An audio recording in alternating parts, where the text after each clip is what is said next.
harus mau diajak jalan gitu. Kalau misalkan nggak mau diajak jalan ya udah habis kontrak aja. Saya sebenarnya udah mengantongi nama PT-PT yang diduga melakukan tindak asusila ini ya, yang menjadikan syarat staycation bagi karyawati untuk diperpanjang kontraknya. Para oknum-oknum PT tersebut lagi ketar-ketir, lagi nggak bisa tidur, nggak enak makan. PT itu perseroan terbatas, bukannya terbatas. Bahwa pengetahuan tidak menjamin atas apa yang menjadi perilaku mereka. Kadang yang menghalangi Anda menjadi manusia itu adalah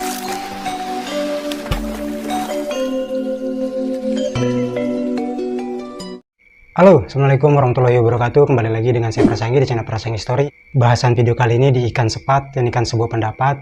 Sepekan terakhir, jagat maya diramaikan dengan berita atau informasi yang kita dapati tentang Cikarang.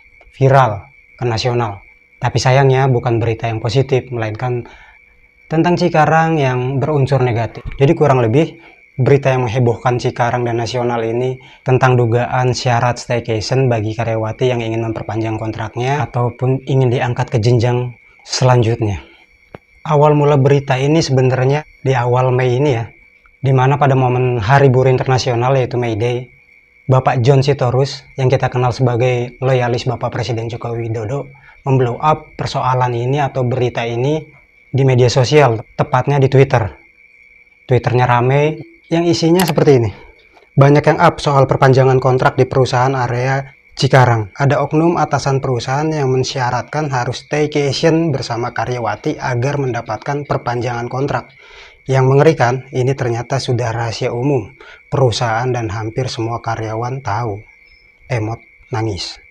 Begitu kira-kira yang disampaikan dalam cuitan Bapak John Sitorus di akun Twitter pribadinya. Bergulir sudah hampir sepekan, ada tanggapan dari PJ Kabupaten Bekasi, yaitu Bapak Dania Ramdan. Beliau menanggapi, beliau mengharapkan nih ya, agar karyawan yang menjadi korban segera melaporkan kasus tersebut ke Dinas Ketenagakerjaan di Kabupaten Bekasi. Karena dengan dasar laporan tersebut, tentunya kami akan bisa lebih cepat dan akurat dalam menindaklanjutinya, kata Dani pada hari Rabu, tanggal 3 bulan 5 tahun 2003 ini. Nah, warganet sendiri pendapatnya beragam, tapi kebanyakan skeptis tentang pernyataan atau tanggapan yang dilontarkan Bapak Dani Ramdan tersebut ya. Ada yang bilang, ngapain Pak nungguin ada yang speak up dulu, nggak bakalan mau dah. Siapa juga yang berani gitu kan. Kalau hanya mengandalkan dasar pelaporan korban lalu bisa diselidikin ya, kayaknya agak sedikit skeptis warganet menanggapinya. Mereka menuntut adanya penyelidikan langsung. Ini kan udah tindakannya kriminal ya. Asusila, pelecehan bisa dibilang, yang menjadikan syarat staycation bagi karyawati untuk diperpanjang kontraknya atau kartap dan seterusnya lah. Itu kronologi dan berita yang kita dapati dalam sepekan ini. Dan yang menjadi perbincangan di kalangan netizen, yang menjadi oknum atau pelaku yang diduga melakukan syarat seperti ini ya, dari semua lapisan yang berada di perusahaan tersebut, terutama yang sudah memiliki jabatan, entah itu manajer dan seterusnya. Hal ini membuktikan bahwa pengetahuan tidak menjamin atas apa yang menjadi perilaku mereka. Kita tahulah kalau mereka sudah pada level atau memiliki jabatan pada perusahaan itu ya pastinya memiliki pengetahuan yang lebih. Terbukti dari pendidikannya pasti kan mensyaratkan hal akademis ya yang menunjang pengetahuannya. Cuman lagi-lagi pengetahuan yang mereka miliki oknum-oknum nakal tersebut tidak menjamin atas perilaku mereka. Ya. Seperti koruptor aja kan ya. Mereka tahu kalau tindakan korupsi mengambil uang rakyat tersebut kan mereka tahu itu hal yang tidak baik. Begitupun mereka para oknum-oknum perusahaan itu yang melakukan praktek tak bermoral ini ya di perusahaan. Mereka tahu itu hal yang kurang baik. Nggak bagus lah.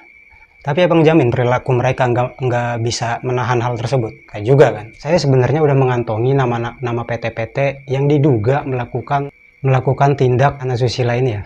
Ya sebut aja ada perusahaan ini yang diduga yang saya dapat cerita dari teman ataupun dugaan-dugaan netizen yang beredar. Ya ada PT yang berinisial E, PT yang berinisial M, PT berinisial apa lagi dah. Pokoknya banyak dah kalau kita baca-baca kolom komentar itu kan, tapi baru diduga, saya hanya menyampaikan. bukan menuduh. Nah, kalau kata warganet sih, ini para oknum-oknum PT tersebut lagi ketar-ketir, lagi nggak bisa tidur, nggak enak makan, dan seterusnya. Nah, itu resiko-resikonya ketika pengetahuan Anda tidak menjamin perilaku yang Anda buat. Dan patut diingat, khusus buat oknum-oknum yang melancarkan praktek seperti ini ya, PT itu perseroan terbatas, bukannya terbatas. Ketika yang ada di pikiran Anda, oknum-oknum PT, bahwa wanita adalah hanya sekedar objek seksual pemuas diri Anda, manusia macam apa Anda? Bisakah disebut Anda manusia? Harus dipertanyakan lagi. Wanita itu dilindungi, dihormati, bukan sekedar objek seksual. Anda lahir dari wanita. Lalu pengetahuan Anda tentang wanita hanya sebatas itu. Nah, ini kalau pikiran para oknum tersebut yang mensyaratkan persyaratan yang gak masuk akal ini kepada karyawati ya. Salah satu ciri bahwa para oknum ini memandang wanita yaitu sebagai objek seksual aja ya. Gak tahu dah pikirannya kemana dah tuh. Kalau cuman berpikiran wanita itu sebagai objek seksual, lalu Anda terapkan terhadap jabatan atau kekuasaan Anda, saya rasa sih bukan perilaku manusia ya.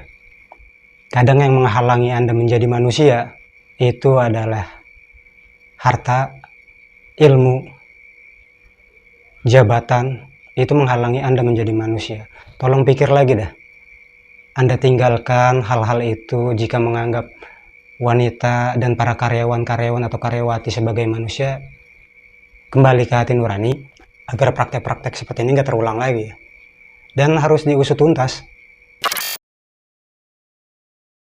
Cuman baru-baru ini di medsos, dilansir dari gue_Cikarang, ada wanita berumur 23 atau 24 tahun inisial AD mengutarakan atau melaporkan tindakan syarat staycation untuk karyawati yang ingin perpanjang kontraknya. Harus mau diajak jalan gitu. Kalau misalkan nggak mau diajak jalan ya udah habis kontrak aja, seperti itu. Dan akhirnya saya berani untuk melaporkan kepada Pak Koboni.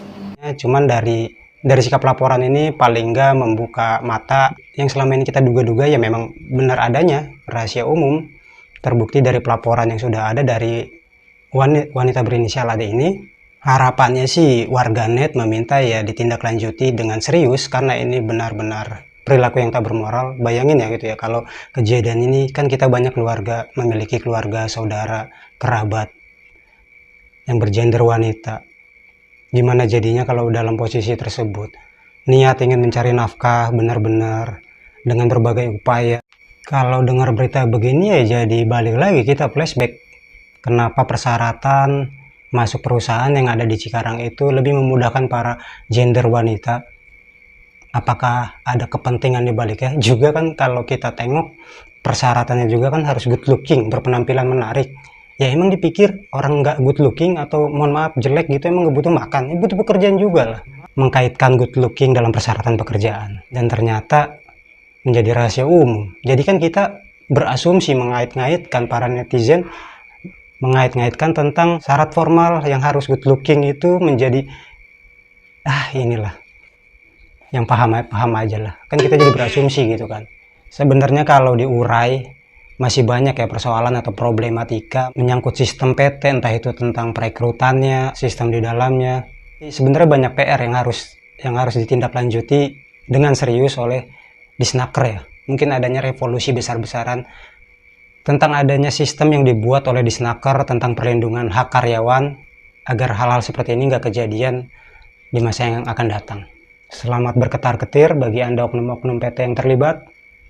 Semoga pihak-pihak terkait dapat mengusut tuntas hal-hal semacam ini. Saya Prasanggi, salam tuang rasa, tuang cerita.